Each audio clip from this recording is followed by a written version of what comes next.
Good morning, men. I hope you all had a great weekend and enjoyed your Lord's Day off yesterday. I hope you all went to church and heard a great sermon from the Word. I want to share with you this morning from 2 Corinthians chapter 10, starting at verse 3. Paul says, "For though we walk in the flesh, we do not war according to the flesh. For the weapons of our warfare are not of the flesh, but divinely powerful for the tearing down of strongholds, as we tear down speculations and every lofty thing which raised up against the knowledge of God, and take every thought captive to the obedience of Christ, and are ready to punish all disobedience whenever your obedience is fulfilled."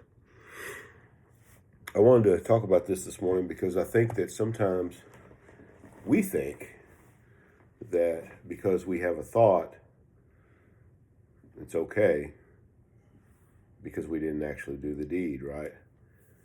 But Paul says that we are to take those thoughts captive. Anything that raises itself up against God, against the knowledge of God. So when we think about something, a temptation or something comes to mind, that is something that is raising itself up against God or the knowledge of God, because we know that it's sin.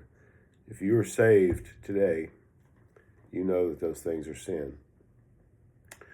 And as you recall, Jesus said that if you look at a woman and lust after her in your heart, in other words, if you think about it, if it's inside of you, then you have already committed adultery.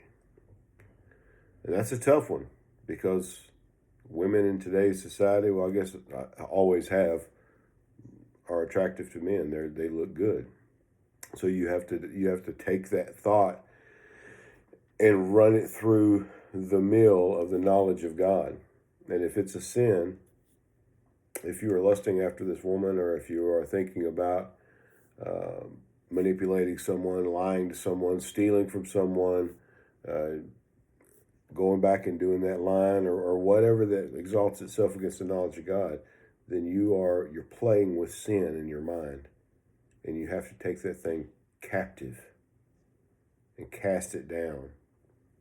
I'm not talking about casting out the devil. I'm talking about casting these thoughts down that you yourself have that exalts itself against the knowledge of God. And that, in fact, is the original sin, is it not?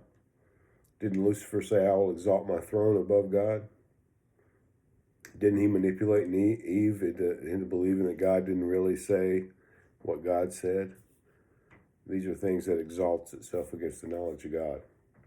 So I would encourage you today to be cognizant, be aware of those thoughts when they come. Take them captive. Remember the word of God and cast them down, and bring glory to your Father who saved you. Y'all have a good day.